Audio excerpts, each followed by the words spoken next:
Am I audible? Am I visible? Those who are doing session on YouTube channel, confirm me in the chat box. Am I live? Am I audible? I guess we are live. And all my lovely offline aspirants, तुम लोगों को तो साक्षात मैं दिख रही हूँ. चलिए, तो शुरू करते हैं हमारी लॉ की सेकंड क्लास को. फर्स्ट क्लास हमने लॉ में क्या पढ़ा था, एक बार क्विक रिवाइज करते हैं.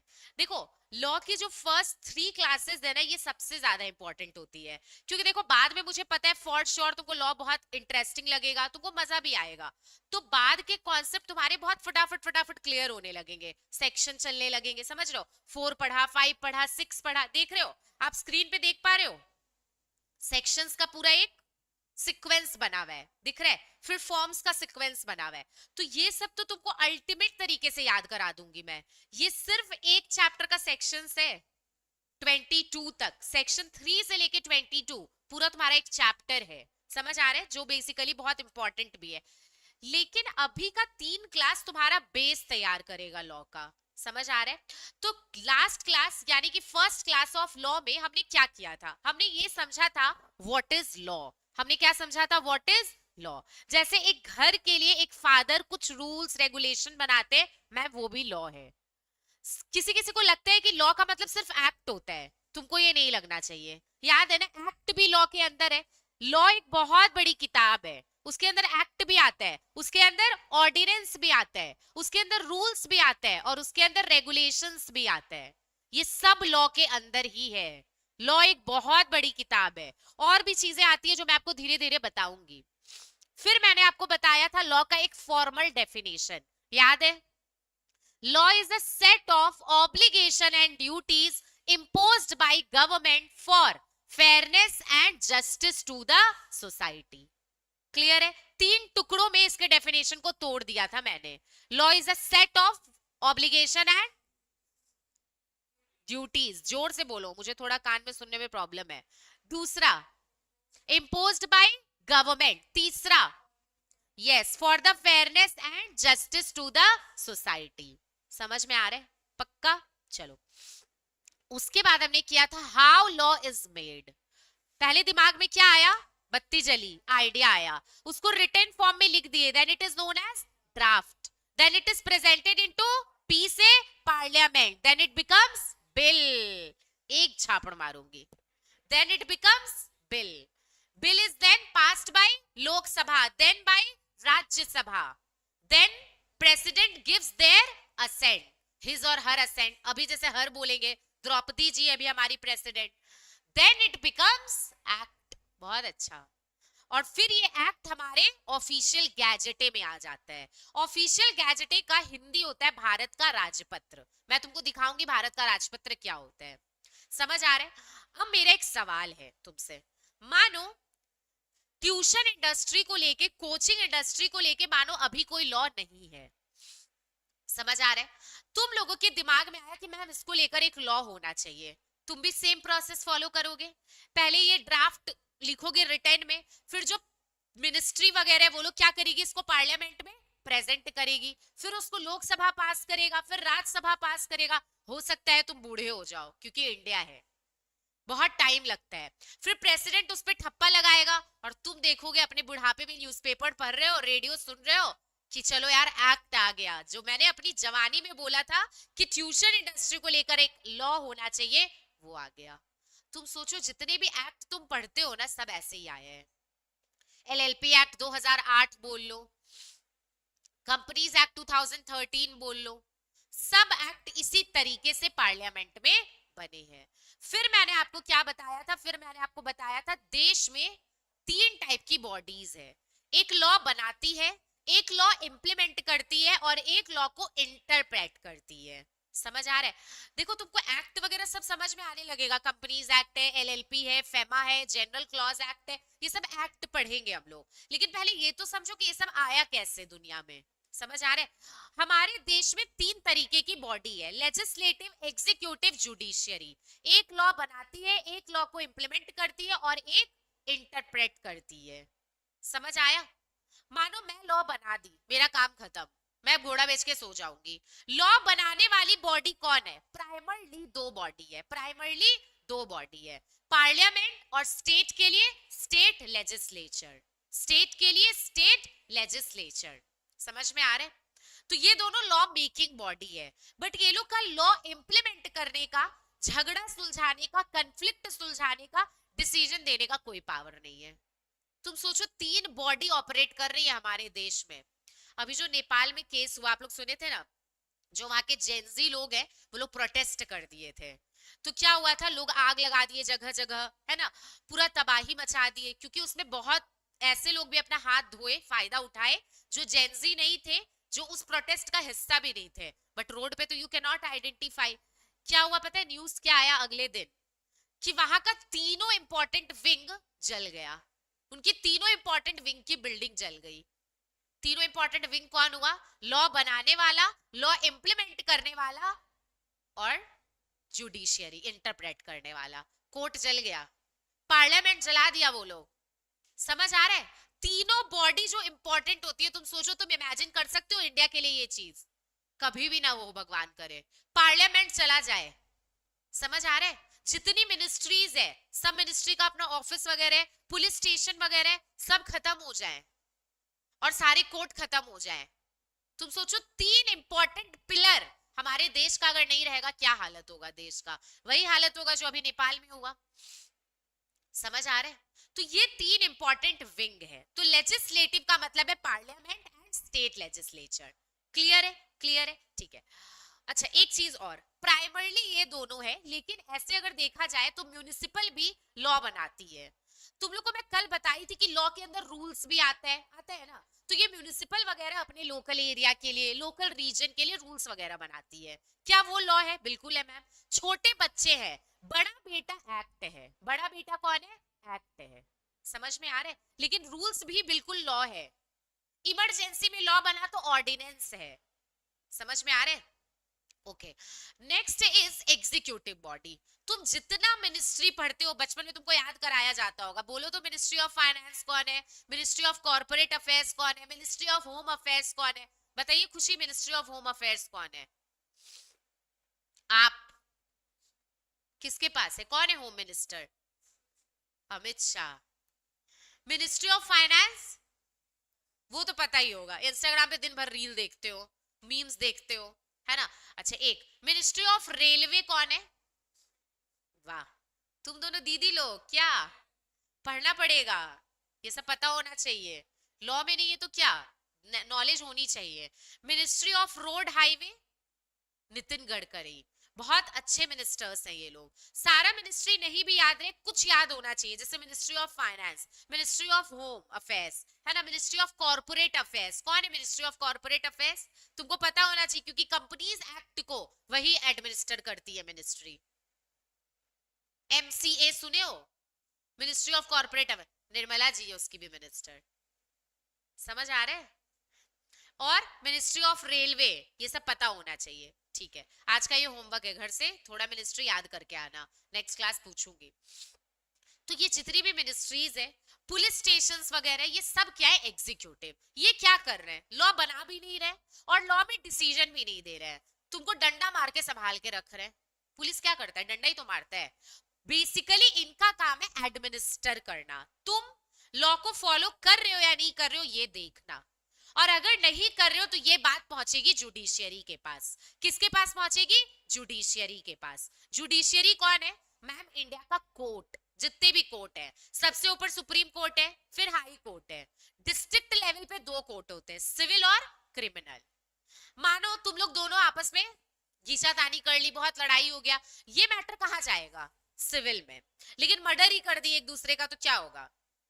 हम तो सबसे पहले भाग जाएंगे, क्रिमिनल कोर्ट में जाएगा। कहाँ जाएगा? क्रिमिनल कोर्ट में। Rape case, theft case, cheating, deformation, murder, ये सब क्रिमिनल मैटर है, तो डिस्ट्रिक्ट लेवल पे जाएगा। अभी कैलकाटा में ऐसा कोई केस होगा तो कैलकाटा के कोर्ट में जाएगा, लेकिन कैलकाटा के क्रिमिनल कोर्ट में जाएगा। उसको कोर्ट ऑफ सेशन भी बोलते हैं, सेशन कोर्ट भी बोलते हैं। समझ में आ रहा है? तो ये जुडिशियरी का अपना एक अलग काम है। समझ आ रहा है? तुम सोचो ये कोर्ट के अंदर भी बहुत सारी चीजें हैं। आज कोर्ट में तुम लोग सनी देओल का वो डायलॉग सुने हो, तारीख पे तारीख सर कितनी तारीख। कोर्ट के पास बहुत फाइल पेंडिंग है क्योंकि देश में गलत काम करने वाले लोग बहुत है। कोई प्रॉपर्टी का मैटर है, कोई क्राइम का मैटर है, कोई डिवोर्स का मैटर है। इतना मैटर कोर्ट नहीं संभाल सकता है। तो आपको पता है इसके लिए और एडिशनल जुडिशरी बनाया गया, जैसे कि आर्बिट्रेशन, जैसे कि आर्बिट्रेशन, जैसे कि मेडिएशन, कॉन्सिलिएशन। समझ आ रहे हैं? ये लोग भी क्या करते हैं, कोर्ट के बाहर मैटर को रिजॉल्व करते हैं। चलो मैं थोड़ा सा इसके बारे में समझाती हूँ तुम लोगों को। फिर आज मैं तुमको पढ़ाऊंगी कि लॉ को कैसे पढ़ते हैं और तुम लोगों को भारत का राजपत्र भी दिखाऊंगी।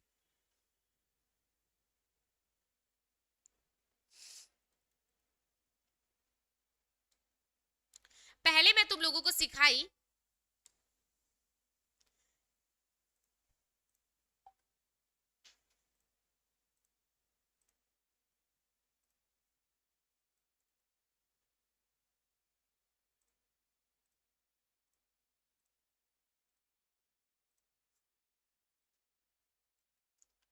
इंडिया की 3 बॉडीज का नाम। कौन है इंडिया की 3 बॉडीज?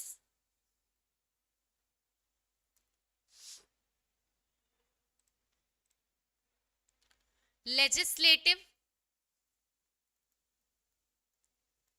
फिर एग्जीक्यूटिव, इसको एडमिनिस्ट्रेटिव भी बोलते हैं, और तीसरा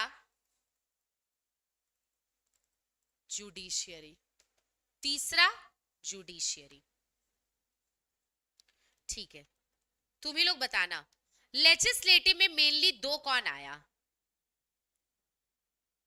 लेजिस्लेटिव का मतलब ही होता है जो लॉ बनाती है। लेजिस्लेटिव मतलब क्या होता है? लॉ। लेजिस्लेशन मतलब क्या होता है? लॉ। ठीक है, तो लेजिस्लेटिव मतलब जो लॉ बनाती है। और एक क्या आया? State legislature. बहुत अच्छे, तेज हो तुम लोग, पूरा एकदम 80 नंबर लाओगे लॉ में।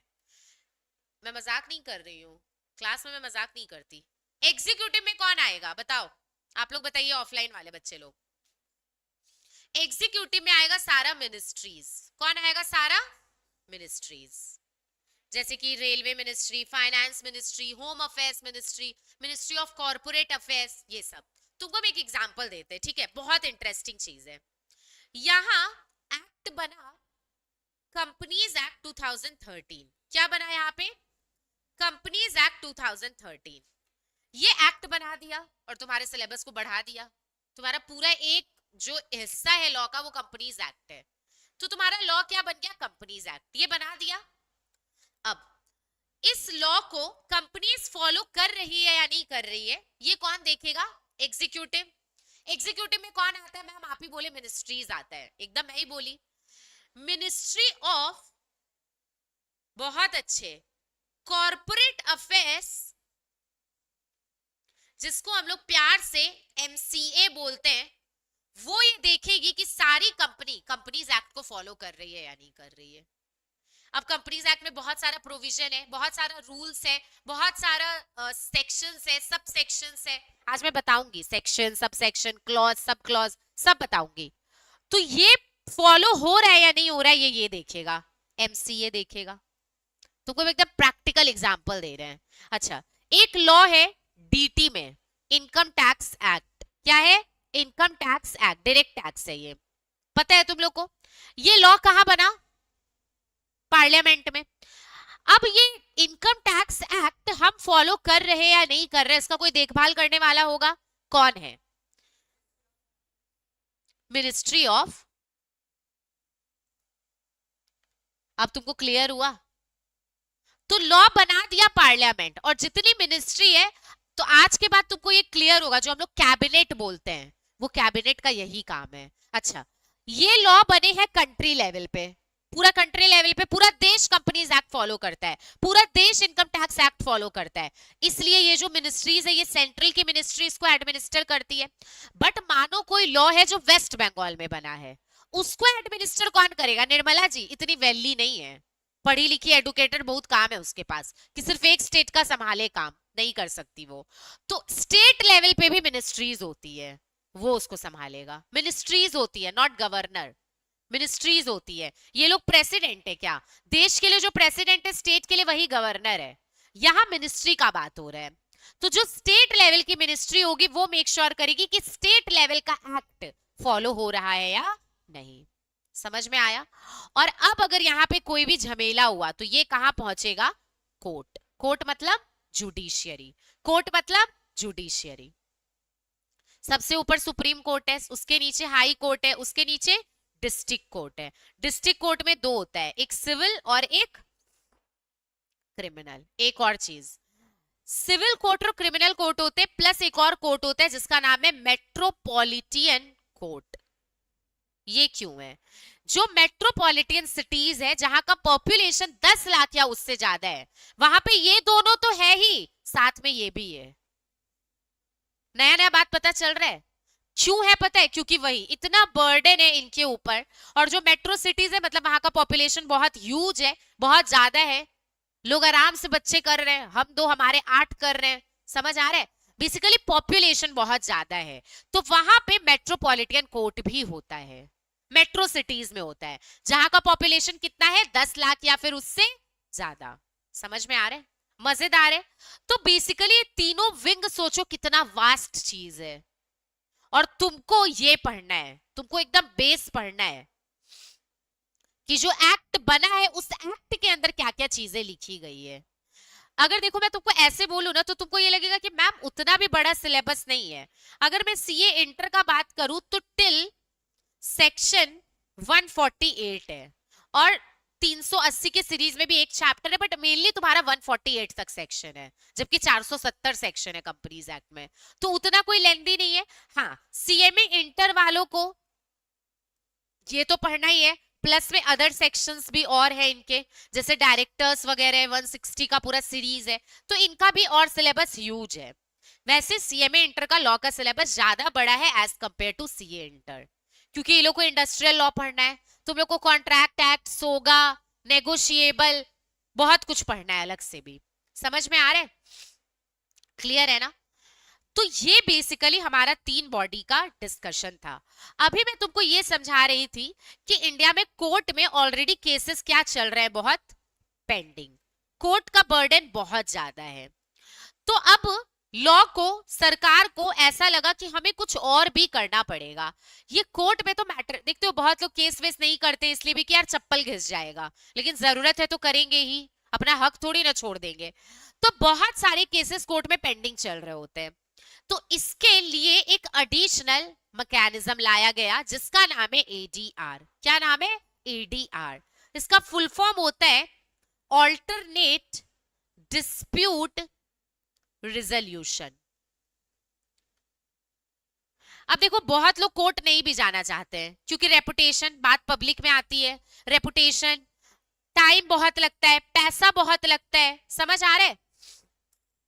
Just a second guys, YouTube पे सब ऑडिबल है, देखो तो एक बार आप लोग भी चेक करो।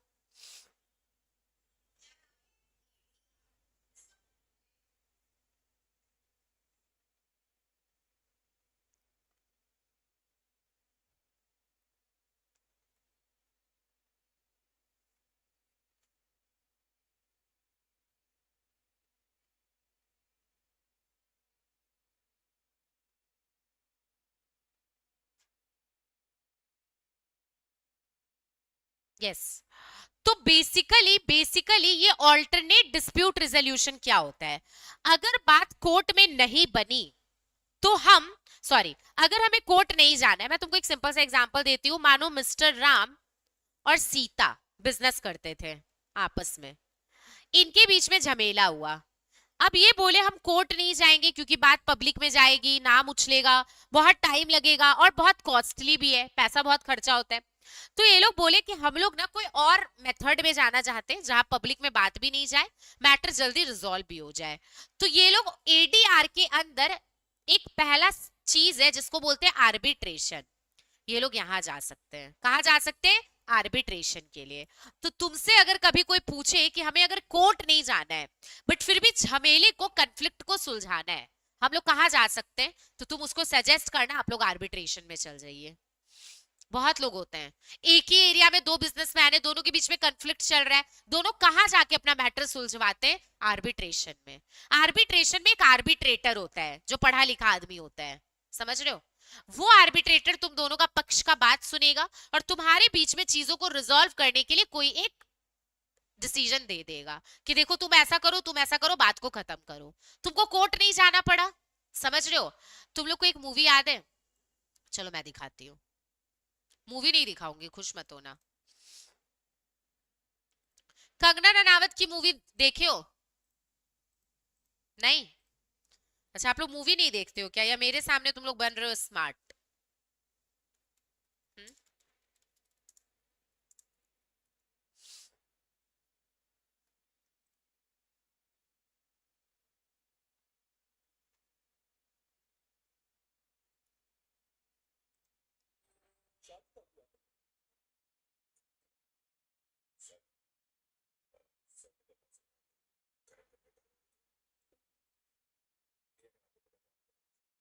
दिख रहा है आप लोगों को? ये देख रहे हो, ये लोग कोर्ट में बैठा है क्या?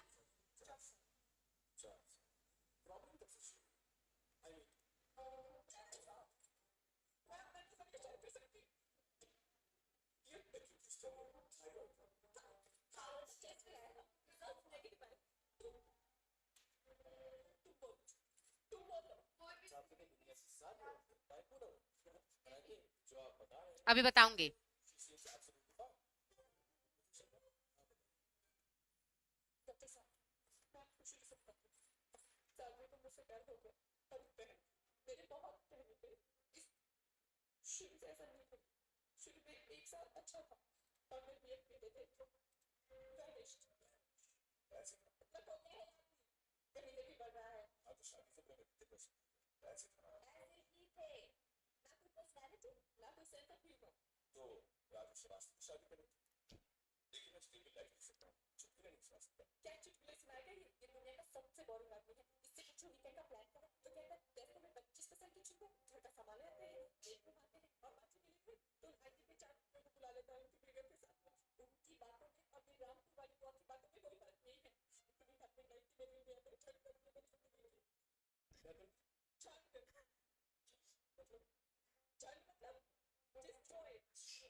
देखो, ये जो बेसिकली हो रहा है ना, ये क्या है?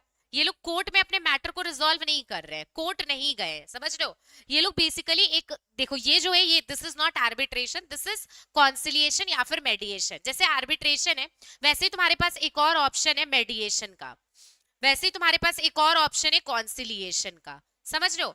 ये तीन ऑप्शन है तुम्हारे पास जिसमें तुम कोर्ट में बिना गए मैटर को रिजॉल्व कर सकते हो, क्योंकि बहुत लोग कोर्ट जाना नहीं प्रेफर करते हैं। तुम सोचो, तुम्हारे घर के, तुम्हारे बिजनेस, तुम्हारे पापा का बिजनेस है वो, और एक और बिजनेसमैन है उनके जैसे, उनके बीच में झमेला हो गया। हो सकता है वो लोग कोर्ट जाना पसंद ना करे, बट मैटर को तो सुलझाना है, तो या तो आर्बिट्रेशन में जा सकते हैं, या मेडिएशन में जा सकते हैं, या कॉन्सिलिएशन में जा सकते हैं। समझ आ रहा है? तो तुम लोगों को जो मैं मूवी सीन दिखाई वो भी मेडिएशन है। मेडिएशन जो होता है ना, ये इनफॉर्मल होता है। देख रहे हो, इसमें वो आदमी पूछ रहा है एक वर्ड का मतलब, झंड का मतलब क्या होता है बताओ? ये इनफॉर्मल होता है। आर्बिट्रेशन काफी फॉर्मल होता है, आर्बिट्रेशन काफी फॉर्मल होता है। समझ आ रहा है? मैं तुमको एक सिंपल सा बात बताती हूँ, आर्बिट्रेशन कैसे होता है। मानो आज आप लोग बड़े होके एक पार्टनरशिप, सीए बन के बहुत लोग प्रैक्टिस में जाते हैं, सीएमए बन के बहुत लोग प्रैक्टिस में जाते हैं, आपने अपना फर्म खोला, आपने अपना क्या खोला? फर्म खोला। समझ आ रहा है? मैं अभी तुमको जुडिशियरी का ही एक हिस्सा बता रही हूँ। लेजिस्लेटिव डन है, एग्जीक्यूटिव डन है, अभी मैं तुमको जुडिशियरी का एक हिस्सा बता रही हूँ कि एक और ऑप्शन है, सिर्फ कोर्ट नहीं है, आर्बिट्रेशन भी है, मेडिएशन भी है, कॉन्सिलिएशन भी है। मानो तुम सीए बन के एक पार्टनरशिप फर्म खोले, 4-5 लोग पार्टनर हो, झमेला किस में नहीं होता है? सब में होता है, कन्फ्लिक्ट सब में होते हैं। अब तुम लोग अपने पार्टनरशिप अग्रीमेंट में ये चीज लिख लिए, तुमको पता होगा पार्टनरशिप का एक डीड बनता है, पता है ना ये चीज? तो तुम उस डीड में लिख लिए कि अगर हमारे बीच में कभी भी कन्फ्लिक्ट होगा, हम लोग आर्बिट्रेशन प्रेफर करेंगे। समझ आया? तो ये बात रिटर्न में पहले से थी, तो अब तुम आर्बिट्रेशन में जा सकते हो। बट मानो तुम्हारे बीच में ऐसी कोई रिटर्न बात नहीं थी, तुम लोग ऐसा नहीं लिखे थे कि हमारे बीच में झगड़ा होगा तो हम क्या करेंगे, तुम लोग इस बात पे कुछ नहीं लिखे। तुमको लगा यार दोस्तों के साथ कर रहे क्या ही झगड़ा होगा, बट दोस्तों के साथ काम करने पे ज्यादा डिफरेंसेस आते हैं, ज्यादा झमेला होता है, आगे जाके झमेला हो गया। तुम लोग मेरे पास आया, मैम आप बताइए हम लोग क्या करें, हम बोले कॉन्सिलिएशन में चले जाओ, क्योंकि आर्बिट्रेशन फॉर्मल है काफी, उसके लिए तुम्हारा पहले से एक अग्रीमेंट होना जरूरी था। समझ आ रहा है? तो तुम कहां चले गए, कॉन्सिलिएशन में चले गए। हस्बैंड वाइफ है ना, माँ बाप बच्चों के बीच का, दोस्तों के बीच का, पड़ोसियों के बीच का झमेला जनरली मेडिएशन में जाता है। मेडिएशन बिल्कुल इनफॉर्मल है, ये कोशिश करेगा कि पति पत्नी के बीच के टेंशन को कम करे, अगर पति पत्नी गए हैं तो। समझ रहे हो? जैसे हम लोग अभी एक सीन देखे कंगना रनावत और उनका, समझ आ रहा है, उनके हस्बैंड का। तो मेडिएशन बिल्कुल इनफॉर्मल होता है। मेडिएशन में वो लोग कोई डिसीजन नहीं देगा, वो लोग ये कोशिश करेगा कि तुम दोनों आपस में बात करो और मैटर को खुद सुलझा लो। समझ आ रहा है? दो लोग आपस में मुंह फुला लिए, एक दूसरे से सालों से बात नहीं कर रहे हैं, they can approach मेडिएशन, they can approach मेडिएशन। तो बेसिकली ये भी तो एक तरीके का जुडिशियरी ही है, नॉट एग्जैक्टली जुडिशियरी, बट ये एक तरीके का जो जुडिशियरी है ना, क्योंकि ये भी क्या कर रहा है, मैटर को रिजॉल्व कर रहा है, इंटरप्रिटेशन कर रहा है। समझ में आया? तो ये भी एक सिस्टम होता है जिसके बारे में बहुत लोग अनअवेयर होते हैं। कुछ भी हुआ तुमको कोर्ट में घसीट लेंगे, अरे इतना आसान नहीं है। समझ रहे हो? You can go for arbitration, you can go for conciliation, you can go for मेडिएशन। लेकिन एक रात में आशीष एक आदमी को मर्डर कर दिया, बहुत सात खून माफ है, सब फालतू बात, एक भी खून माफ नहीं है। सोच के एक आदमी का मर्डर कर दिया, बहुत खुन्नस था, है क्या किसी पे? ठीक है, कि किसी पे खुन्नस था, उसका मर्डर कर दिया। समझ आ रहा है? आया मेरे पास, बोला मैम क्या करें, हम बोले ठीक है सोच के बताते हैं। इसको याद आया कि ma'am first second class of law में बताई थी कि हम मेडिएशन या कॉन्सिलिएशन में जा सकते हैं। ये बोला हम जाते हैं कॉन्सिलिएशन कराने, पागल है क्या? मर्डर का मैटर हमेशा कहा जाएगा, क्रिमिनल कोर्ट में। नहीं तो सब मर्डर रेपिस्ट वगैरह यही सब करवा के मैटर को रफा दफा कर देता। बहुत ज्यादा सीरियस मैटर ये तीनों में नहीं जा सकते हैं। मैं तुमको समझा दी, बिजनेस का कन्फ्लिक्ट है, पार्टनरशिप मैटर है, फैमिली मैटर्स है, डिवोर्स मैटर है, ये सब इसमें जाएगा, सिविल नेचर का। समझ आ रहा है? क्रिमिनल मैटर कभी भी आर्बिट्रेशन, कॉन्सिलिएशन, मेडिएशन में नहीं जाता है। रेप केस, चोरी चपारी, है ना, मर्डर, ये सब हमेशा क्रिमिनल कोर्ट में जाएगा। लेकिन दो बिजनेस के बीच का झमेला है, दो फैमिली के बीच का झमेला है, हस्बैंड वाइफ का झमेला है, स्टूडेंट टीचर का झमेला है, स्टूडेंट टीचर का क्या ही झमेला होगा। तो बेसिकली ये सारी चीजें कहां जाती है, एडीआर में जा सकती है। एक और कॉन्सेप्ट है, हाँ, हेलो हेलो,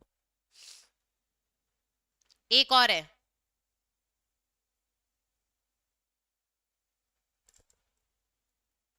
लोक अदालत। ये भी एक कोर्ट की तरह है, यहां भी तुम अपना सिविल मैटर लेके जा सकते हो। लेकिन लोक अदालत का जो डिसीजन है ना, वो एकदम बाइंडिंग है।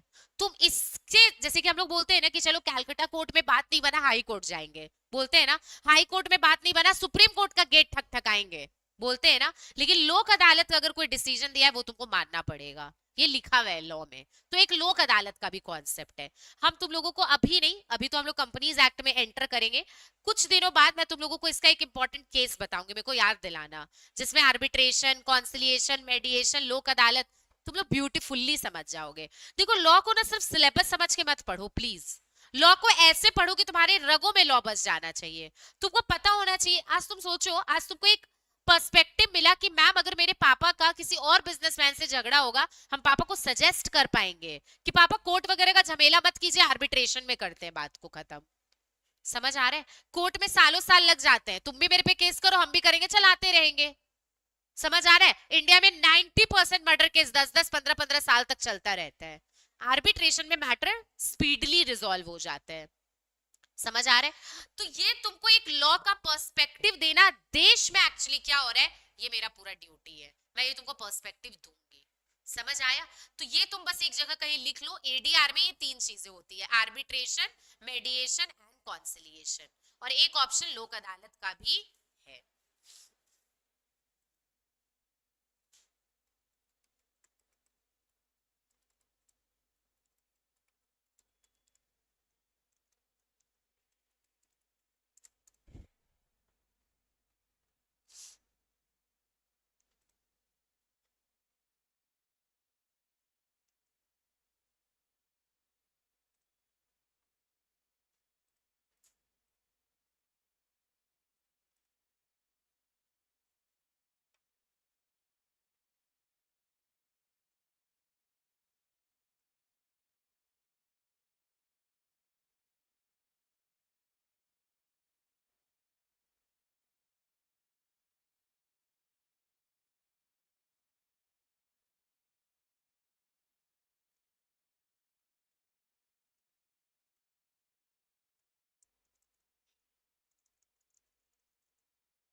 चलिए, अब मैं तुमको भारत का राजपत्र दिखाऊंगी, जो देखना और समझना बहुत इंपॉर्टेंट है।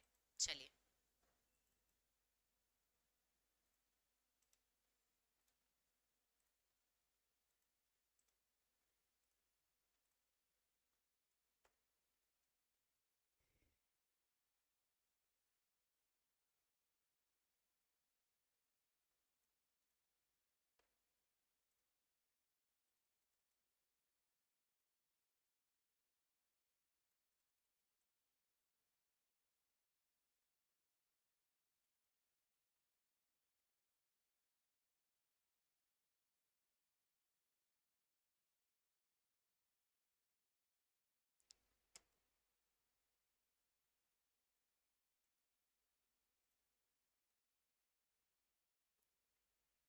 जब भी कोई लॉ पार्लियामेंट में बनता है, कोई एक्ट पार्लियामेंट में बनता है, जब प्रेसिडेंट उस पर ठप्पा लगा देते हैं तो क्या बन जाता है, बोलो मेरे साथ, तो वो एक्ट बन जाता है।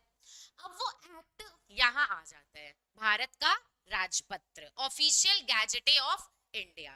समझ आ रहा है, ऑफिशियल गैजेटे ऑफ इंडिया, ये एक ऑफिशियल डॉक्यूमेंट है, समझ आ रहा है, जहां पे सारे एक्ट पब्लिश हो जाते हैं। तुम एक बात सोचो, प्रेसिडेंट ठप्पा लगा दिया, आज तुमको कैसे पता चलेगा लॉ में क्या क्या लिखा हुआ है? मेरे को जवाब दो। कंपनीज एक्ट में सेक्शन 1 में क्या लिखा है, 2 में क्या लिखा है, 3 में क्या लिखा है, तुमको कैसे पता चलेगा? यहां से।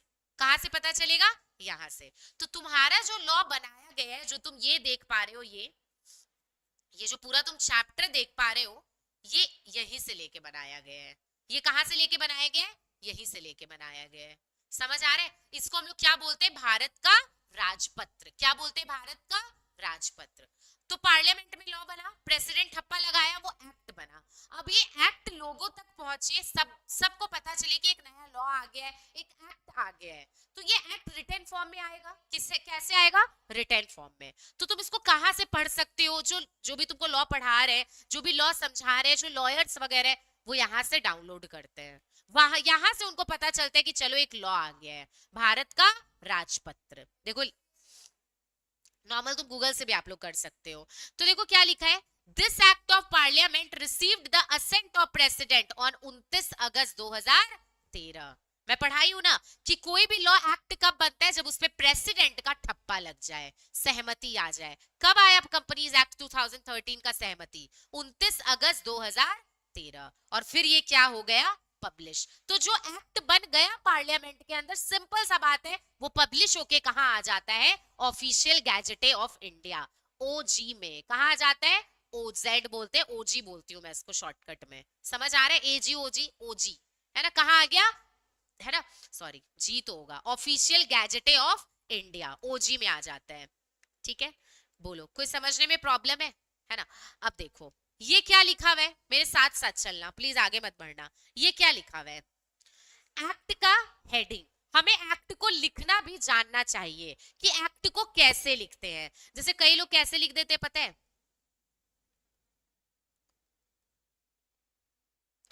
कई लोग लिखते हैं, ये गलत क्यों है? समझ आ रहा है? ये है एक्ट को लिखने का प्रॉपर तरीका है, जिस दिन प्रेसिडेंट का असेंट आया था। क्लियर है? क्लियर है? मैं जैसे जैसे बोलूंगी वैसे वैसे देखना। This is act, this is act, पक्का? This is chapter, this is chapter. एक सेकेंड, ये तुमको थोड़ा सा पढ़ने में प्रॉब्लम होगा, मैं इसका एक सिंपल वर्जन भी तुम्हारे लिए लेकर आई हूं। ये एक्ट है, हाँ या ना? अब एक्ट कभी भी ऐसे लिखोगे क्या? इस एक्ट का मतलब होता है एक्शन वाला एक्ट, तो हमेशा हम ये लिखेंगे। समझ आ रहा है? ठीक है, ये क्या लिखा हुआ है? ये क्या लिखा हुआ है? ठीक है, ये समझ आ रहा है? चैप्टर दिख रहे हैं? तो एक्ट के अंदर क्या लिखा हुआ रहता है? चैप्टर। एक्ट के अंदर क्या लिखा हुआ रहता है? चैप्टर। फिर ये क्या है? तो ये क्या है? सेक्शन 1। ये क्या है? सेक्शन 2। हर एक्ट के, हर लॉ के सेक्शन नंबर 1 में उस एक्ट का title, extent, commencement and application लिखा हुआ रहता है। मैम मतलब बताइए, कोई भी एक्ट उठा के देख लो, कोई भी एक्ट उठा के देख लो, मैं झूठ नहीं बोल रही, ये कौन सा एक्ट है? LLP, ये भी आपके सिलेबस में है। Limited liability partnership act 2008 section 1 क्या है? Title extend commencement. क्या है? Title extend commencement. Companies act में भी वही बात थी। टाइटल का मतलब ये जो टाइटल है, सॉरी ये जो टाइटल है, तो सेक्शन 8 बताता है कि कंपनीज एक्ट का टाइटल क्या होगा, द कंपनीज एक्ट 2013। एक्सटेंड मतलब ये देश के किस हिस्सों में लागू होता है। तो अब तो हर एक्ट पूरे देश के लिए एप्लीकेबल है, तो हम लोग बोलेंगे the companies act 2013 is applicable for whole of India. Extent मतलब किस हद तक, पूरे इंडिया के हद तक। कमेंसमेंट मतलब कब कमेंस हुआ ये एक्ट, और एप्लीकेशन मतलब ये एक्ट कहां कहां अप्लाई करता है, किस किस टॉपिक किस किस एरिया पे अप्लाई करता है। समझ आ रहा है? सेक्शन 2 क्या लिखा हुआ है? डेफिनेशन। एक बार ये दिख रहा है, सुनना, ये एक डेफिनेशन है, ये एक डेफिनेशन है, डेफिनेशन डेफिनेशन डेफिनेशन।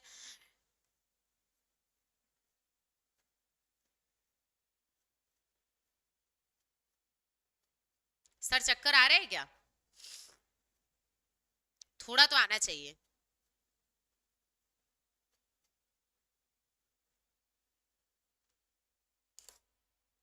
इतने सारे तुम्हारे कंपनीज एक्ट में डेफिनेशन दिए हुए हैं, समझ आ रहा है? बट मैं तुमको बताऊंगी तुम्हारे लिए कौन सा डेफिनेशन इंपॉर्टेंट है। 95 डेफिनेशन नहीं याद हो सकता, समझ आ रहा है? मैम हाथ पैर ठंडा पड़ जाएगा, कर ही नहीं सकता है कोई याद, एक सब्जेक्ट थोड़ी ना जो 95 सेक्शन याद करके बैठ जाए। समझ आ रहा है? तो मैं तुमको दिखा रही हूँ ओरिजिनल चीज, बुक तो देखेंगे ही। अब तुम बुक देखो एक बार। अगर मैं बात करूं चैप्टर 1 की, ये डेफिनेशन है जो तुम्हारे लिए, सॉरी ये सेक्शन है जो तुम्हारे लिए इंपॉर्टेंट है। समझ आ रहा है? समझ आ रहा है? तो चैप्टर 2 क्या मेरे चैप्टर से मैच करता है? कैसे नहीं करेगा, हम भी तो इसी को देख के अपना बुक बनाए हैं। आईसीआई का जो बुक है वो कहां से बना है? एक्ट कोई बदल देगा क्या? एक्ट जो पार्लियामेंट में बन गया उसी से लोग बुक बना लेते हैं। कोई थोड़ा सिंपल, कोई थोड़ा कॉम्प्लिकेटेड, कोई थोड़ा बोरिंग, कोई थोड़ा हमारी बुक की तरह इंटरेस्टिंग। समझ आ रहा है? तुम चैप्टर नंबर 2 देखो, क्या नाम है ये? वैसे चैप्टर नंबर 2 है क्योंकि 1 इज प्रिलिमिनरी। समझ आ रहा है? मतलब कि जो हम तुमको बताए ना फर्स्ट 2 क्लासेस में, लॉ क्या है, लेजिस्लेटिव, ये सब है। क्या है चैप्टर का नाम? Incorporation of company and matters incidental thereto. मेरे को बताओ ना, इसमें भी वही नाम है क्या? होगा ही होगा। जब चैप्टर 2 खत्म होगा 3 शुरू होगा। 3 का क्या नाम है? Prospectus and allotment of security. Ma'am हमारे लिए कितना चैप्टर एप्लीकेबल है, चलो दिखाई देती हूँ। Chapter 4 share capital and debentures, देख लो, देख लो बस। Chapter 5 acceptance of deposit by company, छोटा चैप्टर है काफी, 73 से 76 76 ए तक है। चैप्टर 6 रजिस्ट्रेशन ऑफ चार्जेस है तुम्हारे लिए। चैप्टर 7 मैनेजमेंट एंड एडमिनिस्ट्रेशन है तुम्हारे लिए। Chapter 8 declaration and payment of dividend, but अभी मैं बता दूंगी कि कौन सा चैप्टर स्मॉल है। Chapter 9 accounts of companies. रुक जाइए मैम, रुक क्या जाए, तुम्हारा यहां तक तो है ही। समझ आ रहा है? यहां तक सीए इंटर वालों को पढ़ना है। क्या मैं झूठ बोली थी कि 148 तक पढ़ना है? सीएमए इंटर वाले आपको चैप्टर 11 भी पढ़ना है, कॉन्ग्रेचुलेशंस। पूरा डायरेक्टर्स पढ़ना है, आपको मीटिंग्स भी पढ़ना है। समझ आ रहा है? और इसमें से कुछ सेलेक्टिव सेक्शंस पढ़ने हैं। अच्छे जो बहुत सारा देखो ओमिटेड भी है, तो सिर्फ मतलब जो सीए है, जो सीए कर रहे हैं उनके इसमें से भी कुछ इंपॉर्टेंट सेक्शंस हैं। ठीक है, जैसे कुछ सेक्शन इसमें से, कुछ सेक्शन इसमें से, ये भी पढ़ना है हम लोगों को। तो कंपनीज एक्ट में ये तुमको जो पढ़ना है ये यही से पढ़ना है। बट यहां से पढ़ना पॉसिबल था क्या? नहीं था पॉसिबल। देखो किस तरीके से बना हुआ है, पढ़ पाते क्या तुम इस तरीके से? तो इसीलिए इसको सिंप्लीफाई कर दिया जाता है तुम्हारे स्टडी मैट में। समझ में आ रहा है? अच्छा मैंने फर्स्ट क्लास में बताया है ना, लॉ में मैं तुम लोगों को क्या क्या दूंगी स्टडी मैट में, क्या क्या मिलेगा आपको मटेरियल में। एक तो तुमको मिलेगा मेन बुक, जो बड़ा ही कलरफुल है और जिसमें मैं हर जगह विराजमान हूं। कभी भी फांकी मारोगे मेरा शक्ल याद आ जाएगा। एक मिलेगा मेन बुक, दूसरा क्या मिलेगा, ये हम क्लास में बनाएंगे। तो एक अच्छी सी लॉ की कॉपी बना लेना, कल से तुम्हारा हैंड रिटन नोट शुरू हो जाएगा। पहला 2 क्लास में ज्यादा प्रेशर नहीं देती हूँ कि भाग नहीं जाओ तुम लोग, लेकिन अब कल से धुआंधार स्पीड से लॉ का क्लासेस शुरू हो जाएगा। अभी तक तुम समझो हम लोग बस बेस तैयार कर रहे थे। और भी मैं कुछ बोली थी मिलेगा, कैरिकेचर। अच्छा, तुम लोग जो ये जो तुम 38 पेज का देख रहे हो ना हमारे बुक में, आपके बुक में ये चैप्टर 85 पेजेस का दिया हुआ है। तो इसको एकदम समराइज करके ऐसे बनाया गया है कि इसको पढ़ के तुम्हारे नंबर भी आ जाए, और यही हमें पूरा का पूरा फॉलो करना है। समझ आ रहा है? इसमें जगह जगह बीच में तुमको चार्ट्स, इंपॉर्टेंट पॉइंट्स मिलेंगे। समझ आ रहा है? तो तुमको बिल्कुल इससे पढ़ने में मजा आएगा। एकदम चार्ट्स है, दिख रहा है, पूरा कलरफुल है। मैं 7 रंग का रेनबो बनाने में बिलीव नहीं रखती हूँ, मैं कभी अपना कोई स्टडी मटेरियल में 7 रंग यूज नहीं करती हूँ। लेकिन तुमको हाँ ये इतना कलरफुल मिलेगा कि आप पढ़ भी पाओ और अच्छे से रिवाइज भी कर पाओ। हर चैप्टर के एंड में आपको समरी मिलेगा, लेकिन एक समरी हम लोग और भी बनाएंगे। टोटल आप लोग लॉ की 2 कॉपी बनाओगे, एक हैंड रिटन नोट्स, एक कैरिकेचर। कैरिकेचर वाला अभी नहीं बनाना है, वो हम लोग लास्ट में बनाएंगे। अभी आप लोगों को मेरे साथ हैंड रिटन नोट्स बनाने हैं कल से। चलिए, अब एक दो इंपॉर्टेंट चीज है वो समझते हैं। देखो, ये है एक्ट, एक्ट के बाद क्या आया, चैप्टर। तो मैं बोल सकती हूँ एक्ट के अंदर चैप्टर है, हाँ या ना? एक्ट के अंदर सेक्शंस है। चैप्टर क्या है मैम? चैप्टर मतलब चैप्टर का हेडिंग है, जो हमारा पूरा हेडेक है ना? एक एक चैप्टर का नाम है, उसके अंदर बहुत सारे सेक्शंस है। तुम एकदम बच्चों की तरह लॉ को पढ़ो, मजा आएगा।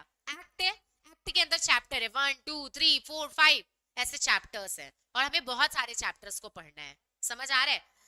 ये जो 470 टोटल सेक्शंस है, इसको चैप्टर्स में बांट दिया गया। समझ रहे हो? जैसे चैप्टर नंबर 1 के अंदर, चैप्टर नंबर 1 के अंदर सेक्शन 22 तक दे दिया गया, फिर 23 से लेकर 41 तक चैप्टर 2 में दे दिया गया, 3 में सिर्फ 42 है, this is small chapter, very small. फिर 43 से लेके 72 चैप्टर नंबर 4 है। फिर deposit is again very small chapter, 73 से 76 ए तक है।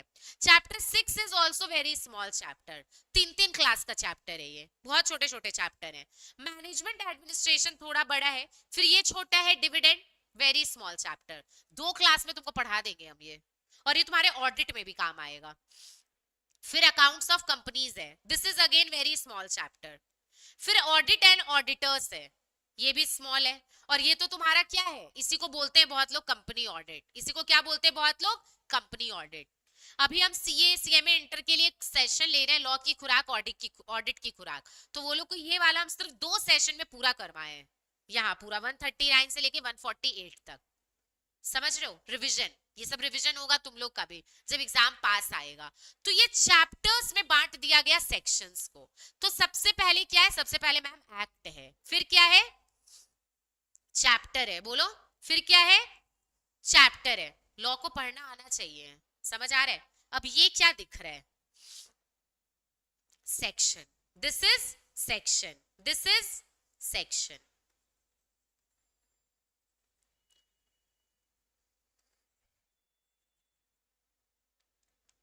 तो ये सेक्शंस है, दिख रहा है? अच्छा, अभी मैं सिखाऊंगी, अभी वेट करना, मैं जैसे बोलूंगी बस वो मानना। तो ये हमारा क्या है, सेक्शन है। ये हमारा सेक्शन नंबर 2 है, वो सेक्शन नंबर 1 था, ये सेक्शन नंबर 2 है। सेक्शन नंबर 2 ना नीचे करने का मेरा हिम्मत ही नहीं है, बहुत लंबा है। देख रहे हो कितना लंबा है, 95।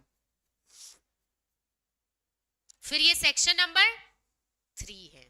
अभी चैप्टर 2 चल रहा है, क्या चल रहा है, चैप्टर 2 चल रहा है। समझ में आ रहा है? चलो, अब तो हम लोग ये समझे मैम, पहले एक्ट है, एक्ट के अंदर चैप्टर है, चैप्टर के अंदर क्या है, सेक्शंस है। अब ये क्या है, सेक्शन के अंदर। अब एक मेरा बात है, काफी लोग लॉ पढ़ते हैं पढ़ाते हैं, बट उनको ये नहीं पता होता है कि सेक्शन क्या है, सब सेक्शन क्या है, क्लॉज क्या है, सब क्लॉज क्या है। 4 चीज होती है, section, sub section, clause, sub clause. हम तुमको एक क्लियर सा बात बोले, तुम एकदम एकदम समझ जाओगे ये चीज। बड़े बड़े हाई लेवल के लोग भी नहीं समझ पाते, बट तुम एक बात से समझ जाओगे। कोई भी सेक्शन अगर अलग अलग बात बोल रहा है तो वो सबसेक्शन बताएगा। वो क्या बताएगा? सबसेक्शन बताएगा। समझ आ रहा है? समझ आ रहा है? लेकिन कोई भी सेक्शन अगर एक ही बात बोल रहा है, जैसे कि मैं बोली Muskan is intelligent, Muskan is beautiful and Muskan is fat. समझ आ रहा है? फॉर एग्जाम्पल मैंने ये तीन चीज बोली, तुम लोग बताओ मैंने तीन अलग अलग बातें बोली या फिर मैंने एक ही बात बोला? एक ही बात बोली, मैंने सिर्फ मुस्कान के बारे में बताया। समझ आ रहा है? समझ आ रहा है? लेकिन मैं एक बात बताऊं मुस्कान के बारे में कि मुस्कान सुंदर है, ये है वो है, एक बात बताऊं खुशी के बारे में, समझ आ रहा है? तो ये तुम्हारा क्या बन जाएगा? Sub section. ये क्या बन जाएगा? Sub section. जब मुझे अलग अलग बातें बोलनी है एक सेक्शन के अंदर, तो मैं क्या बनाऊंगी? सब सेक्शन बनाऊंगी। एक एक कदम आगे बढ़ते हमें कोई हड़बड़ाहट नहीं है। अब तुमको मैं प्रूफ दिखाती हूँ कैसे। कैसे? ये लिखा हुआ है दिस एक्ट सेक्शन 1, अंदर है 1 2 3। अभी क्या है? क्लॉज या सब सेक्शन है? तुम लोग मेरे को बताओगे। 1 तो सेक्शन है, इसको लेके तो कोई डाउट नहीं है, क्योंकि पहले एक्ट है, एक्ट के अंदर चैप्टर है, चैप्टर के अंदर सेक्शंस है। मैम ये जो 1 2 3 लिखा है ये क्या है? ये सब सेक्शन है कि क्लॉज है? तुम लोग मेरे को बताओगे। ठीक है, देखो 1 में लिखा है this act may be called the companies act 2013। It extends to whole of India.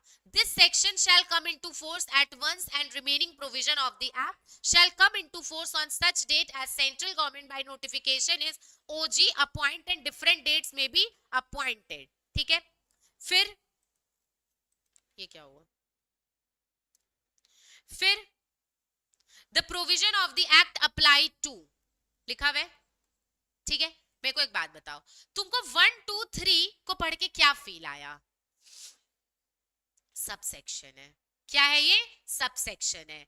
देखो 1, कोई अगर ऐसे लिखा हुआ रहता 1 में, मानो कोई लाइन लिखा हुआ रहता मुस्कान इज, अब उसके बारे में 3 स्टेटमेंट होता तो वो क्लॉज होते। वो क्या होते? क्लॉज होते। बट ये क्या है? क्यों? 1 के बाद डायरेक्ट लिखा हुआ है, मतलब एक बात एक नंबर बोला, दूसरा बात दूसरा नंबर बोला, तीसरा बात तीसरा नंबर बोला, तो ये क्या है? तुम्हारा सब सेक्शन है। समझ में आया? पक्का? पक्का? वैसे 4 है। अच्छा एक बात बताना, ये 4 क्या है? सब सेक्शन है। 1 सब सेक्शन 4। अब A B C D E F क्या है? एक सेकेंड, क्या लिखा हुआ है? The provision of the act shall apply to. क्या ये बात पूरा किया? तो अब ये बात को पूरा करने के लिए जो बना रहा है वो क्लॉज है। वो क्या है? क्लॉज है। तुमको एक्ट पढ़ना मैं सिखा रही हूं।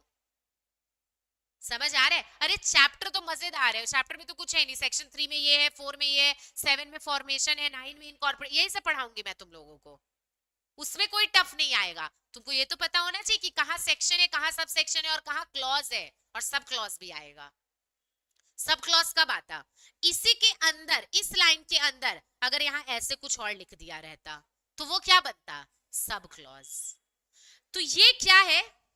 सेक्शन 1। ये क्या है? सब सेक्शन 1। तो ये हो गया section 1 sub section 1, section 1 sub section 2, section 1 sub section 3, section 1 sub section 1, clause A B C. समझ में आया? समझ में आया? एक और चीज, ये वैसे मतलब मैं नहीं बोलूंगी कि इस तरीका से सीखना, पर ठीक है ये भी एक तरीका हो सकता है। ये बात बोल के बात खत्म कर दिया तो ये सेक्शन के बाद सब सेक्शन है। बट बट बट यहां बोल के बात को खत्म किया गया ma'am, there is no full stop. तो ये जो 4 के बाद जो बातें लिखी है ना वो क्लॉज है। तुम इससे भी समझ सकते हो। समझ आ रहा है? अच्छा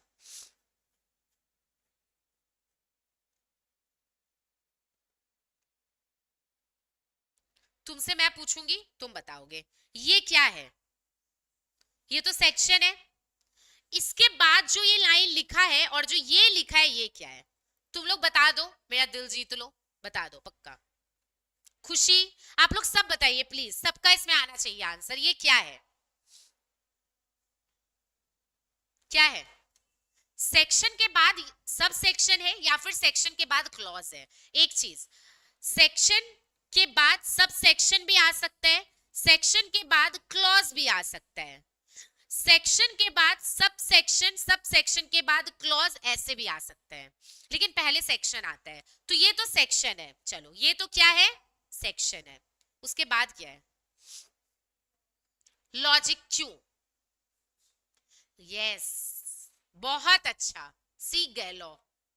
ये बात को खत्म किया क्या, तो ये सारे क्या है, क्लॉजेस। किसी ने ऐसा रटवा दिया, किसी ने ऐसा रटवा दिया कि जो सेक्शन 2 होता है ना वो डेफिनेशन है। मतलब ये तो खैर सही बात है, गलत नहीं बात है। सेक्शन 2 में हमेशा क्या रहता है, एलएलपी में भी है, कंपनीज एक्ट में भी है, दोनों में सेक्शन 2 क्या है, डेफिनेशन। हर एक्ट में सेक्शन 1 टाइटल, एक्सटेंड, कमेंसमेंट होता है, और 2 क्या होता है, पक्का, ठीक। किसी ने ये रटवाया, किसी ने ये रटवाया कि सेक्शन 2 में जितने भी पॉइंट्स है ना वो सब क्लॉज हैं, वो सब क्या है, ठीक है। लेकिन ये 100% सही बात नहीं है। मैं अभी आपको दिखाती हूं क्यों।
मैं आपको 2 मिनट में दिखाती हूँ, डाउनलोड हो जाता है, तब तक हम लोग एक बार कॉन्सेप्ट समझते हैं।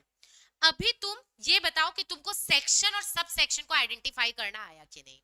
मैम अगर किसी भी सेक्शन में कोई 3 बातें लिखी गई है, अलग अलग है तीनों बात, फुल स्टॉप के साथ है तीनों बात, तो तीनों क्या है, सब सेक्शन है।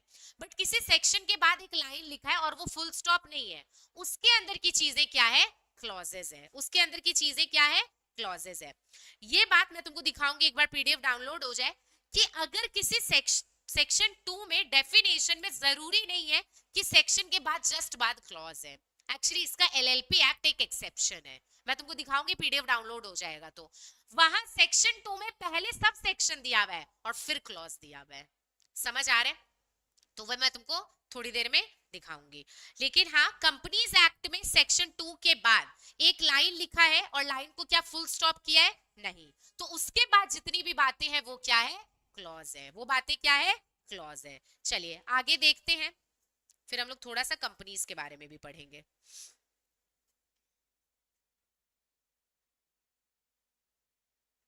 अच्छा ये क्या होगा, ये सेक्शन 2 के साथ ही चल रहा है, सेक्शन 2 सब सेक्शन 72, गलत हो गया ना, सेक्शन 2 क्लॉज 72, ये तो डेफिनेशन वाला चल रहा है, ये तो ये है, तुम लोग देखो डाउट नहीं होना चाहिए, ये तो सेक्शन 2 के बाद चल रहा है, 1 2 3 ये सब क्या है, क्लॉज है, उसी में नंबर 72 भी क्या है, क्लॉज है। अभी क्लियर हो जाएगा, पीडीएफ नीचे आ गया था शायद इसलिए तुम लोग कंफ्यूज हो गए, ये भी क्या है, क्लॉज, बट ये क्या है, इजी है, इजी है, पक्का। चलिए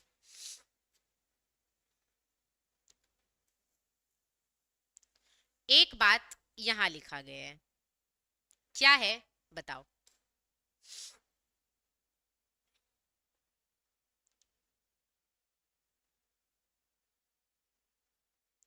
जल्दी जल्दी बताओ। सोचो, दिमाग लगाओ पूरा।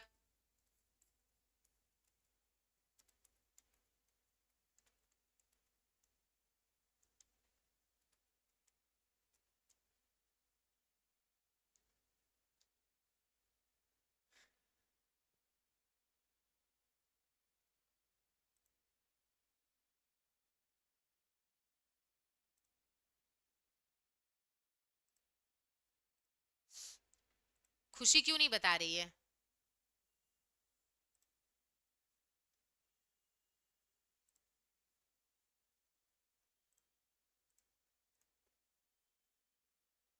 बताओ क्या है।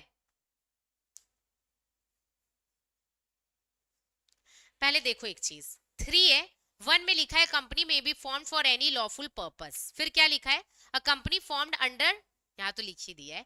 यहाँ पे ये क्या है, सबसेक्शन है। मैं तुमको बोली कि फुल स्टॉप वाला बात ठीक है, हम लोग कहीं कहीं उसको यूज कर सकते हैं, बट उसको एकदम सीखने का तरीका मत बनाओ, क्योंकि कहीं कहीं वो चीजें सही नहीं भी होती है। यहाँ ऐसा क्यों है समझना। ये जो सेक्शन 3 है ना, ये अलग अलग बात बता रहा है। 1 क्या बोला, कंपनी लॉफुल पर्पस के लिए क्रिएट हो सकती है, लेकिन हाँ ये कंटिन्यूएशन है, तो इसके बाद जो है ये क्या है, क्लॉज है। ये क्या है, क्लॉज है। लेकिन 3 के बाद 2 है, ये क्या बता रहा है, a company formed under subsection 1 may be either. अब ये क्या है, तो ये क्या बन गया तुम्हारा, सबसेक्शन बन गया। समझ में आ रहा है, समझ में आ रहा है। तो सेक्शन के बाद ये सबसेक्शन है, यहां पे भी ये क्या है, क्लॉज है। यहां पे भी ये क्या है, क्लॉज है। समझ में आ रहा है। तुम लोग एक बार कॉपी खोलो, मैं तुम लोगों को एक चीज लिखवा देती हूँ, उससे क्लियर रहेगा। How to identify section, subsection and clauses.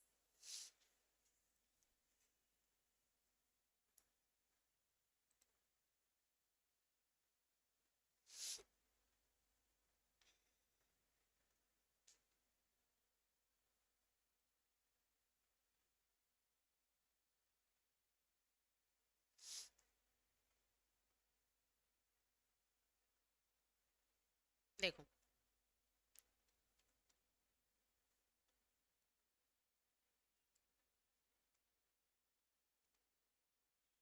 Section तो आइडेंटिफाई करने में कोई प्रॉब्लम नहीं होगा।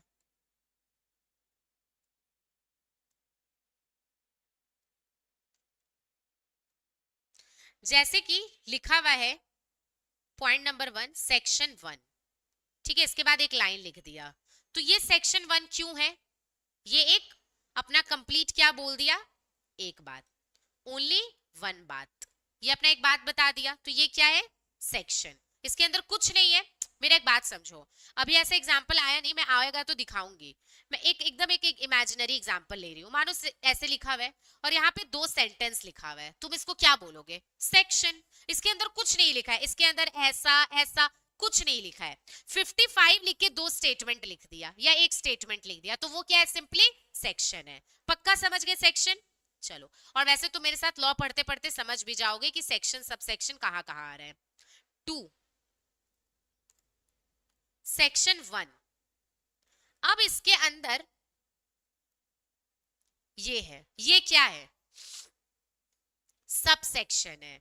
क्योंकि यहां पे क्या हो रहा है, यहां पे क्या हो रहा है, 2 अलग अलग बात बताना है। मैं तुम लोग को ये बात समझाई ना कि सेक्शन के अंदर अलग 2 बात बता रहा है या 3 बात बता रहे हैं, 4 बात बता रहे हैं, तो वो क्या है, सबसेक्शन है। तो ये हो गया section 1, subsection 1, section 1 subsection 2, section 1 subsection 3।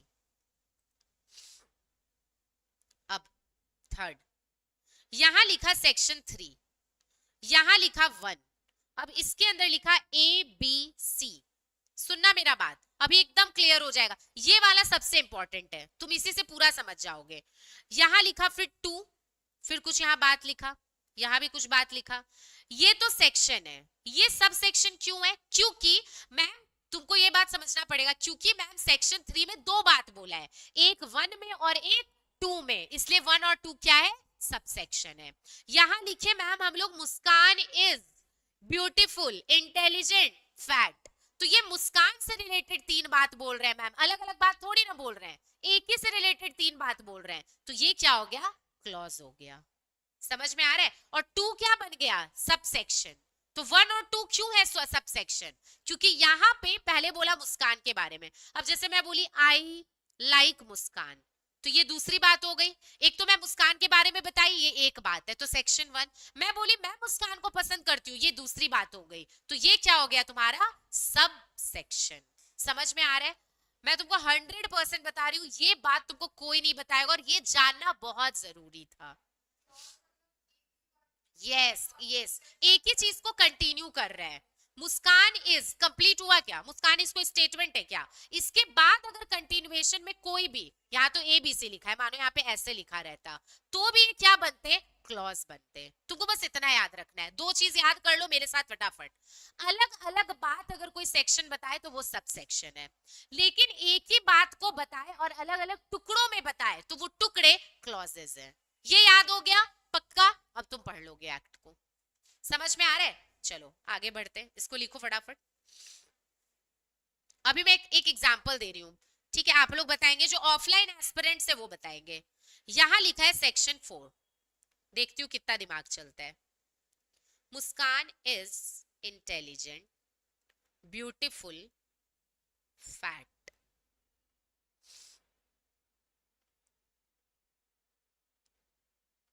4 तो सेक्शन है, ए बी सी क्या है? क्या है एबीसी? क्लॉज है। मैं तुम लोगों को ये बात बोल दी, ये मत सोचो कि सेक्शन के बाद हमेशा सब सेक्शन होता है, सेक्शन के बाद क्लॉज भी होता है। क्यों? आप बताइए खड़े होकर, क्यों? खड़े हो जाओ। यस, एक ही बात को कंटिन्यू कर रहा है, एक ही बात बता रहे हैं ना कि मुस्कान इंटेलिजेंट है, ब्यूटीफुल है, फैट है। समझ में आया? पक्का? अब गड़बड़ नहीं होगा। एक एग्जाम्पल, बैठ जाइए। यहां लिखा है मानो सेक्शन 10, यहां लिखा है Muskan is beautiful, fat, intelligent. I like Muskan, ये क्या है? सब सेक्शन है, अलग अलग बात बोल रहे हैं। अब समझ में आया? पक्का? 2 नंबर में तो यही बताई थी तुम लोगों को, सेक्शन 1 अलग अलग बात बोल रहा है, तो ये क्या है? Sub section. यहां लिख लो हिंदी में, अलग अलग बात, तो ये बन गया सब सेक्शन। कोई तुमको रोक ही नहीं पाएगा लॉ को समझने से, मैं इतना आसान बना दूंगी।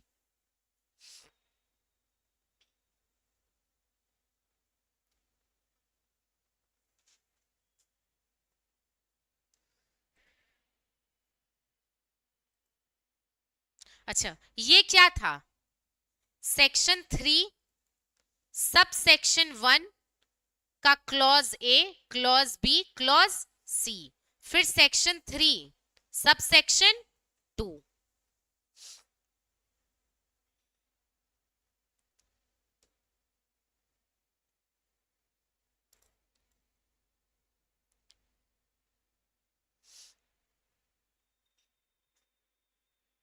तो तुमको ये ट्रिक याद रखना है, अगर अलग अलग बात बताना है तो क्या बोलेंगे? Sub section. एक ही बात को कंटिन्यू कर रहे हैं तो क्या बोलेंगे? क्लॉजेस। क्या बोलेंगे? क्लॉजेस।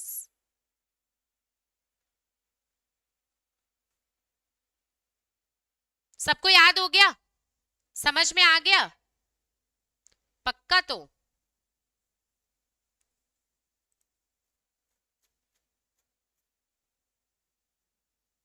7 में क्या है बताओ तो? सेक्शन क्या है ये?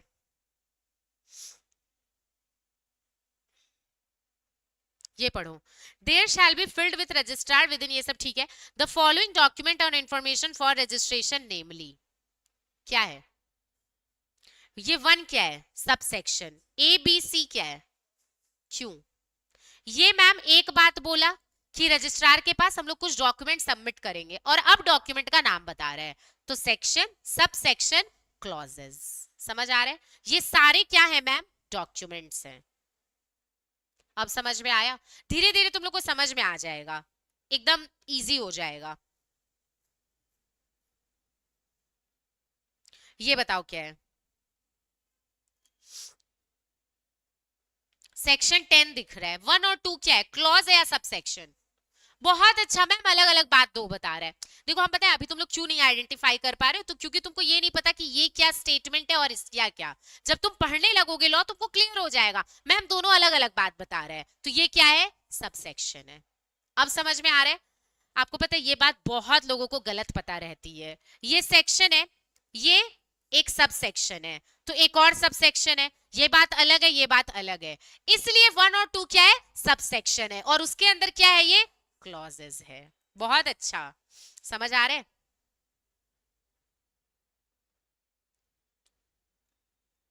ये भी 3 था। ये क्या है, सब सेक्शन है, क्योंकि ये तीनों क्या बता रहे हैं, अलग अलग बात बता रहे हैं। क्या बता रहे हैं, अलग अलग बात। बट 3 के अंदर क्यों लिखा है, एवरी कंपनी शैल, और रुक गया, कोई मतलब है, कंटिन्यूएशन है। तो ए बी सी क्या हो गया तुम्हारा, क्लॉजेस। तुम जाके अपने किसी भी फ्रेंड से पूछना कि तुमको पहचानना आता है कि कब सेक्शन है, कब सब सेक्शन है और कब क्लॉज है। हम तुमको 99% बोलते हैं, वो क्या बोलेगा तुमको पता है, कि जो डेफिनेशन वाला सेक्शन होता है ना, उसमें जितना भी चीज लिखा है वो सब क्लॉजेस है। ये क्योंकि रटा रटाया बात है। तुमको इसको आइडेंटिफाई करना सीखना होगा कि कब क्लॉज है, ये क्या है, बोलो। सबसेक्शन है, ये भी क्या है, सबसेक्शन है। समझ आ रहा है, ये क्या है, सबसेक्शन और ये क्लॉज। अब मुझे नहीं लगता है तुम लोगों को कोई भी रोक पाएगा समझने से। 14 सबसेक्शन 1 सबसेक्शन 2, और ये सबसेक्शन 1 का 2 क्लॉज है। तो इसको रीड कैसे करते हैं, section 14 subsection 1 clause A clause B. Easy है, लिखते कैसे हैं, सॉरी, समझ आ रहा है। धीरे धीरे हम लोग इसकी और गहराई में जाएंगे, लेकिन हाँ ये समझना बहुत जरूरी था। ये क्या है, सेक्शन सब सेक्शन। ये एक बात बताया, ये एक बात बताया, तो ये दोनों सब सेक्शन हो गए। पहले तुम क्लॉज पे मत जाओ। 17 नंबर सेक्शन 2 बात बता रहा है, एक पॉइंट 1 में एक पॉइंट 2 में। तो पॉइंट 1 और 2 सब सेक्शन हो गया। पॉइंट 1 को चैन नहीं पड़ा, वो बोला हम और बात बताएंगे, तो ये क्या हो गया, इजी लग रहा है। अब मानो इसके अंदर भी ऐसे कुछ लिखा हुआ रहता, सब क्लॉज हो जाता। मुझे दिखेगा एग्जाम्पल, मैं दिखाई दूंगी तुम लोगों को।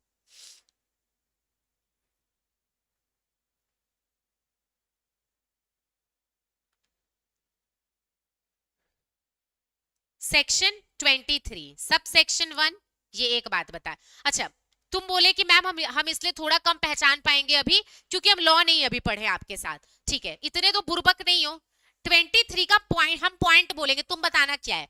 पॉइंट 1 में लिखा है अ पब्लिक कंपनी में इशू सिक्योरिटी, पॉइंट 2 में लिखा है प्राइवेट कंपनी में issue security. Yes, sub section है, ये क्या है, सब सेक्शन है। मजा आ रहा है, तुम लॉ को आज पढ़ना सीख रहे हो। और ये क्या है, अब पब्लिक कंपनी से रिलेटेड मैम 3 बात है, तो ये क्लॉज है। ये प्राइवेट कंपनी से रिलेटेड 3 बात है, क्लॉज है। अब तुमको कोई तकलीफ होगा, कभी भी नहीं होगा, बोलो। यस, 24 क्या है, बोलो। 24 क्या है मैम, 24 में दिख रहा है एक ये बात लिखा है, एक ये बात लिखा है, समझ रहे हैं। तो ये दोनों क्या है, सब सेक्शन। सब सेक्शन 1 का क्लॉज ए है और ये क्या है, सब क्लॉज। बहुत अच्छा पहचानी है, इजी, समझ में आ रहा है। यहाँ पे एक ही क्लॉज है और उसका 2 सब क्लॉज है, क्लॉज बी है ये। तो इसको कैसे लिखेंगे, 24 1 ए 1, 24 1 ए, समझ आ रहा है। 24 1 बी, 24 1 बी क्या है, section sub section clause, easy. चलिए, मुझे बहुत अच्छा लगा आप लोग इतनी जल्दी इसको कैच किए। मैं ये वाला तुम लोगों से कभी कभी पूछूंगी कि बताओ ये क्या है, सेक्शन है, सब सेक्शन है। तो वैसे एलएलपी में भी हमारे बहुत सारे सेक्शंस हैं, 3 4 5 6 ये सब। ठीक है, अभी हमें एलएलपी से मतलब नहीं है, अभी हमें किससे मतलब है, कंपनीज एक्ट से। किससे मतलब है, कंपनीज एक्ट से। गलत, द कंपनीज एक्ट 2013 से। किससे मतलब है, द कंपनीज एक्ट 2013 से। मैं तुमको इतना बोल सकती हूँ कि मैं जब तुमको लॉ एंड ऑडिट पढ़ाऊंगी, इनिशियल का 4 क्लास तुम्हारा बेस मैं एकदम तगड़ा कर दूंगी। ये नहीं कि तुमको सिर्फ चैप्टर रटवाना है, चैप्टर तो रटा ही जाएगा, समझ आ रहा है? वो तो मैं तुमको थियरी ऐसे ही रटवाऊंगी, थियरी को लेके तुम सोचना ही मत। कोई भी थियरी पेपर मैं तुम्हारा ले रही हूं, समझ आ रहा है, मैं पूरा रटवा दूंगी, लेकिन तुमको उसको डेप्थ में समझना भी पड़ेगा। रटंतु तोता बनने से तो कुछ होगा नहीं, वो एग्जाम में मार्क्स दिलवाएगा। लेकिन अगर कोई पूछ लिया कि बेटा पढ़ के दिखाओ ना लॉ को कैसे पढ़ते हैं, क्या पढ़े, सेक्शन 1 सब सेक्शन 1 क्लॉज ए sub section 2 sub clause B, कभी भी ऐसा हो सकता है? नहीं। या तो सेक्शन के बाद सब सेक्शन आएगा या सेक्शन के बाद डायरेक्ट क्लॉज आएगा। पक्का? तो बहुत अच्छा। अच्छा, ऐसा लिखा हुआ है सेक्शन 2, एक लाइन लिखा हुआ है, सॉरी, हाँ ऐसा लिखा हुआ है सेक्शन 2 एक लाइन लिखा हुआ है, और ये लिखा हुआ है, ये क्या है? क्लॉज हो गया, क्योंकि ये इसी बात को मैम क्या कर रहा है। लेकिन अगर यहां मैं ये लिख दूं तो 2 sub section 1 clause A B C है, मैम पक्का यहाँ पे सब सेक्शन 2 भी होगा। अब समझ गए ना? तुम लोग समझ गए हो? एक दो प्रैक्टिस करना घर पे, ये ऑफिशियल गैजेट हम तुम लोग को पीडीएफ भिजवा देंगे, ठीक है? तो सेक्शन 3 से लेकर 22 तक हमारा क्या है?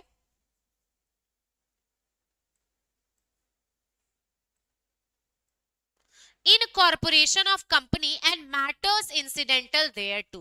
Yes guys, now I'm going into one chapter that is incorporation of company and matters incidental thereto. 6 से 8 मार्क्स का इसका वेटेज है, and this is very very important chapter, क्योंकि ये पूरा का पूरा कंपनी को बनाना सिखाएगा। आज मैं तुमको इसका एक ओवरव्यू दूंगी, लेकिन कल से हम लोग ओरिजिनली प्रैक्टिकली कंपनी बनाना सीखेंगे। मैं तुमको वेबसाइट वगैरह पे दिखाऊंगी भी, पूरा प्रैक्टिकल नॉलेज मिलेगा तुमको यहाँ पे। समझ आ रहा है? देखो, सबसे पहले जब भी हमारी लॉ की बुक खुलेगी, लॉ का कोई भी चैप्टर खुलेगा, आपको ये मिलेगा, क्या आपको सेक्शंस याद हैं? कुछ ऐसी चीजें खुलेगी। मैम आप पहले सेक्शन रटवा देंगे? बिल्कुल।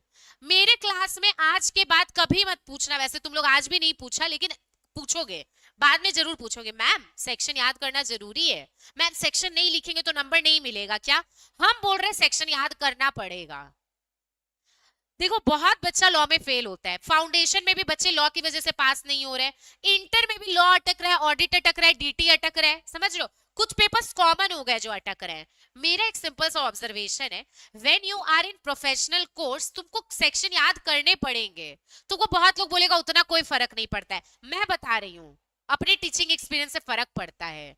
जो जिन बच्चों ने 10 में से 8 क्वेश्चन लिखा, लेकिन 8 में सेक्शन कोट किए, उनको बहुत अच्छा स्कोर आया। बट किसी ने 10 में से 10 क्वेश्चन लिखा लेकिन सेक्शन नहीं लिखे, वो पहले वाले से कम अच्छा नंबर लाया। समझ आ रहा है? तुमको लिखना पड़ेगा सेक्शन।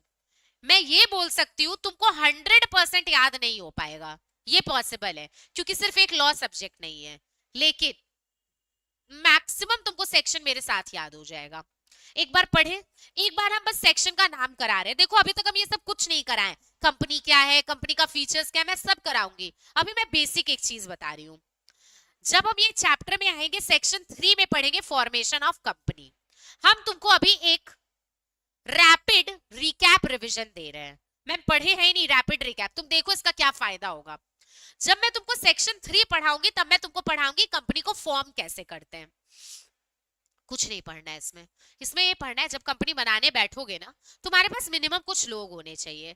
प्राइवेट कंपनी बनाना है तो मिनिमम 2 लोग होने चाहिए, पब्लिक कंपनी बनाना है तो मिनिमम 7 लोग होने चाहिए, और अगर 1 पर्सन कंपनी बनाना है तो 1 आदमी होना चाहिए। बस यही है ये सेक्शन। तुमको पता है मेरा लॉ का पढ़ाने का तरीका बहुत अलग होने वाला है। क्यों? हम तुमको पहले रिवीजन कराएंगे, फिर चैप्टर पढ़ाएंगे। ये तुम कहीं नहीं देखोगे।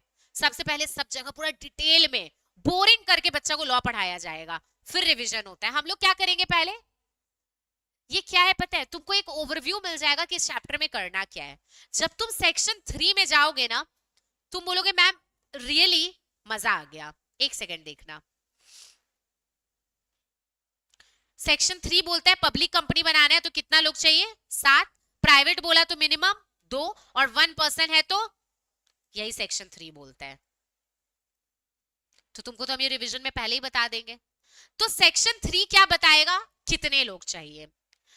3A बताएगा रिडक्शन इन मेंबरशिप। अच्छा एक चीज मैं बताना भूल गई, ये ए क्या है, ये बाद में ऐड हुआ, जब पहले लॉ बनाया गया कंपनीज एक्ट तो 3 के बाद 4 था, लेकिन जरूरत पड़ा कि 3 के साथ एक और बात समझाना है, तो ये ए से अमेंडमेंट डिनोट करता है। तो ये क्या अमेंडमेंट से क्या हो गया, 3A आ गया।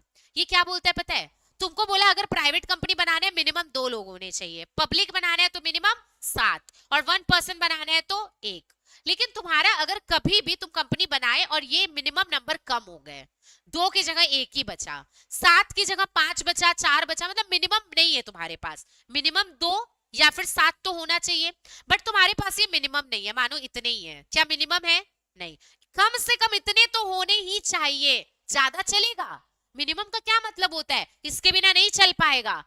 तुम मिनिमम मेंबर था, तुम कंपनी को मिनिमम मेंबर के बावजूद चलाए जा रहे हैं, चलाए जा रहे हैं, बिजनेस किए जा रहे हैं, किए जा रहे हैं, तुम लॉ को तोड़ रहे हैं कि नहीं, तुमको तो मिनिमम 2 या 7 लोग चाहिए थे, है ही नहीं तुम्हारे पास, चलाए जा रहे हो कंपनी को, क्या होगा पता है, तुम्हारे ऊपर लॉ लगेगा। लॉ बोलेगा अगर तुम मिनिमम मेंबर से रिड्यूस हो गए और फिर भी कंपनी को 6 महीना से ज्यादा चला लिए, 6 महीना को तुमको टाइम देता है कि 6 महीना में मिनिमम को 1 को 2 कर लो, 6 को 7 कर लो, एक और मेंबर ऐड कर लो, बट अगर 6 महीना के बाद भी तुम ऐड नहीं किए और चलाए जा रहे हो कंपनी को, 6 महीना के बाद कंपनी का जितना लाइबिलिटी होगा ना वो मेंबर को अपने पॉकेट से भरना पड़ेगा। ये तुमको कौन पढ़ाएगा, 3A, समझ आ रहा है। 4 पढ़ाएगा मेमोरेंडम। मेमोरेंडम क्या बताता है, रूल्स बताता है। मेमोरेंडम बेसिकली एक फंडामेंटल डॉक्यूमेंट है कंपनी का, जो बताता है कंपनी क्या कर सकता है, क्या नहीं कर सकता है, कंपनी का पावर लिखा हुआ रहता है मेमोरेंडम में। क्या लिखा हुआ रहता है, पावर, समझ आ रहा है। कंपनी का कंपनी के लोगों के साथ क्या रिलेशन है वो कौन बताएगा, मेमोरेंडम। कंपनी का नाम क्या है, कंपनी का ऑब्जेक्टिव क्या है, कंपनी के पास कैपिटल कितना है, कंपनी किस स्टेट में रजिस्टर्ड है, ये सब कौन बताता है, मेमोरेंडम। कौन बताता है, मेमोरेंडम। ट्रस्ट मी, कल से जब तुम लोग सेक्शन पढ़ोगे ना तुमको ये वाला चीज बहुत याद आएगा और तुम बोलोगे मैम हर क्लास में पहले ये करा दीजिए।